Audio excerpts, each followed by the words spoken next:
Hi, I'm Joan Newcomb, and today's morning musings is allowing help. I'm doing a series of daily morning musings, and I'm using posts from my blog, Adventures in Density and Effort, as inspiration. Now, I wrote these a while ago, and the world has completely changed since then. So if I encounter anything that is out of date, I will give you the most recent information. At the end, I will summarize the topic based on what's going on in the world today. And I have some special offers, so stay tuned to the very end to see what they are. Allowing help. Wednesday, I was racing to an appointment that I was already late for when the car started billowing smoke. I pulled off to a side street and called the garage. After hearing that it was going to take an hour for the tow truck to arrive, I realized that my schedule for the day was shot. There was nothing to do but wait. It was a message from the universe to slow down. As I was waiting, two young men who knew nothing about cars stopped by to help. They kept me company until the tow truck showed up. On its side was 1-800-AAA-HELP, a message from the universe. Allow help. I asked the driver what he thought might be the problem, and he guessed the alternator, which is where the smoke was from. Then he folded his hands in prayer over the engine. He was only joking, but my message was to pray. Earlier this week, I'd made a huge shift by reconnecting with old healing guides in updated form. And I'm trying an experiment by doing a novena to St. Anthony. I'm not Catholic, but the saints embody energy qualities, and whether the actual being had them or whether they've been collectively created by everyone believing in them, they're powerful entities to connect to. I asked the driver, who was Catholic, whether I should pray to St. Jude, patron saint of lost causes, or St. Anthony, the patron saint of miracles, and his eyes opened wide. Don't make it a lost cause, then you'll have to buy a new car. So I had a little chat with St. Anthony on the way to the garage, and turned out it was just something minor, and the garage didn't charge me. The only fee was the tow, much cheaper than an alternator. Today I've received a couple of emails from astrologers warning about Mercury retrograde,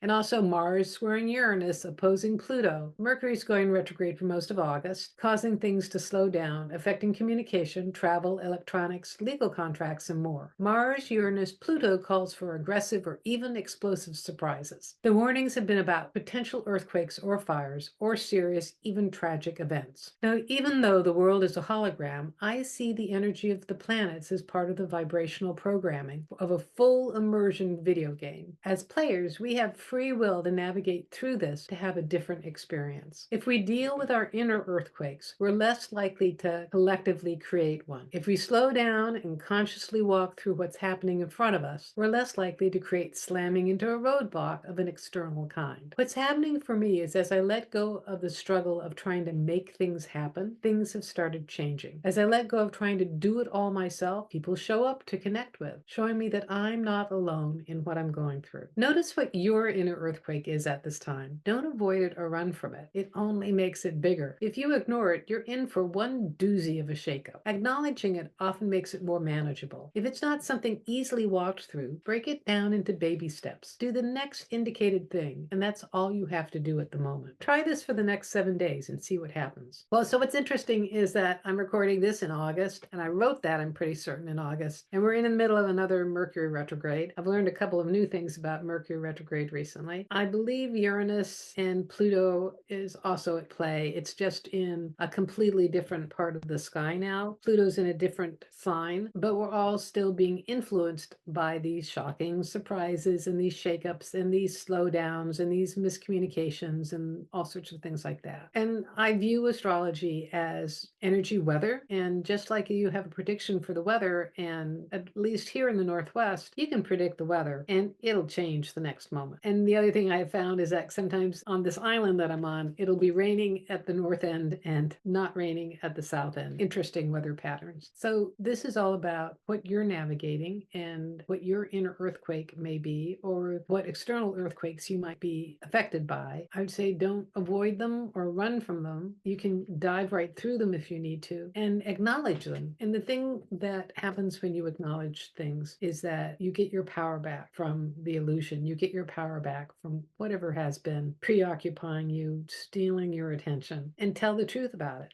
That's weird. Could be one truth. And if you're really feeling overwhelmed, break it down into baby steps and just do the next indicated thing. And that is one way of walking through something that might otherwise be completely overwhelming. So if you like these videos, please click the like button and subscribe. And that way you're telling YouTube to get this out to more people and to somebody who really needs to see this. And if you'd like a free sample of one of my consciousness techniques, click on the link below to the skybox technique. It'll give you an expanded perspective perspective of your life and what's going on in the world today. And if you want some manifestation techniques, I have a self-study course, Manifesting Money and Miracles, where you learn to embody specific techniques which completely transform your external reality. And if you want to know more, my website is joan-newcomb.com. There you can learn about my individual sessions where I take a look at the essence of who you are and what's going on in your life today. I can answer any questions you might have, whether it's about money or relationships or jobs, moving. I can also talk to dead people, and it's all recorded just for you. If you want to learn how to do this for yourself, Manifesting Money and Miracles is a great preparation for my coaching program where I work with you one-on-one and I give you specifically chosen consciousness techniques so that you can transform your life. So go to my website, joan-newcomb.com, and I'll see you tomorrow in another Morning Musings.